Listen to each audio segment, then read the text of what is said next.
અમારું છે અને અમે તેને મરતા દમ સુધી બચાવીશું. અરે ના, આ હું નહીં, પડકાર છે રાણી ચેન્નમ્માનો અંગ્રેજો સામે.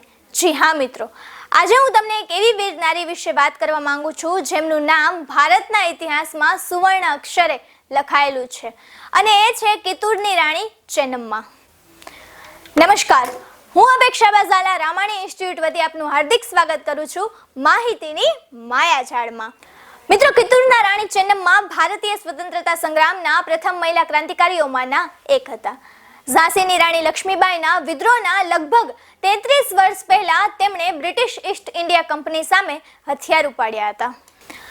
રાણી ચેન્નમ્માનો જન્મ 23 ઓક્ટોબર 1778ના કર્ણાટકના કાકતી બેલગામમાં થયો હતો. નાનપણથી જ તેઓ ઘોડેસવારી, તલવારબાજી અને ધનુર્વિદ્યામાં નિપુણ હતા. કેવું બાળપણ હશે વિચાર તો કરો મિત્રો, જ્યારે આજના બાળકો મોબાઈલ, ટીવી, રીલ્સમાંથી બહાર નીકળવા જ નથી માંગતા. જમવા બેસે તો પણ ફોન જોઈ, પણ એમાં દોષ બાળકોને ન દઈ શકાય. આજના માતા પિતા જ ઓછી માથાકૂટ કરવાના ચક્કરમાં અને ઓછો સમય મળવાના ચક્કરમાં પોતાના બાળકોનું જ ભવિષ્ય, હેલ્થ બધું ખરાબ કરે છે. ક્ષમા કરજો હું ખોટી લાગુ તો. ચલો, આ ટોપિક તો બહુ લાંબો છે. ફરી આવીએ રાણી ચેન્નમ્માના ટોપિક પર. તો જે રીતે જોયું તે રીતે તેમનું બાળપણ જ શૌર્યથી ભરપૂર હતું. તેમના લગ્ન કિત્તૂરના રાજા મલ્લસર્જા સાથે થયા હતા, પરંતુ વિધિની વક્રતા તો જુઓ. રાજા અને તેમના પુત્રનું અવસાન થતાં કિત્તૂર રાજ્ય પર સંકટ આવી પડ્યું. એ સમયે અંગ્રેજોની ખાલસા નીતિ અમલમાં હતી.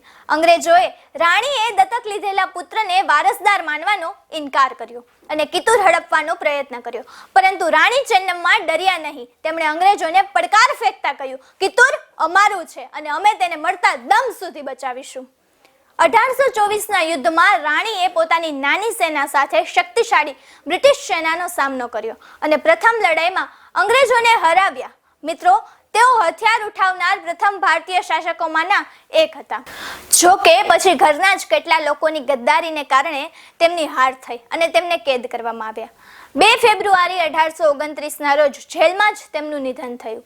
રાણી ચેન્નમ્મા ભલે યુદ્ધ હારી ગયા, પણ તેમની દેશભક્તિને જે જ્યોત પ્રગટાવી હતી તે આજે પણ લાખો ભારતીયોને પ્રેરણા આપે છે. મિત્રો, કર્ણાટકમાં હાલની તકે દર વર્ષે કિત્તૂર ઉત્સવ રાણી ચેન્નમ્માની યાદમાં ઉજવાય છે અને આજે પણ તેમને કિત્તૂરની સિંહણ તરીકે ઓળખવામાં આવે છે. આવી સ્ત્રી શક્તિ અને સ્વાભિમાનના પ્રતીક સમાન રાણી ચેન્નમ્માને મારા કોટી કોટી વંદન.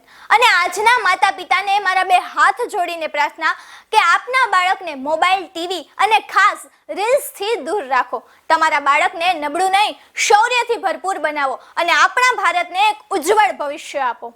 ચાલો, ફરી મળીશું આવા જ એક નવા ટોપિક સાથે માહિતીની માયાજાળમાં. જય હિન્દ, જય ભારત.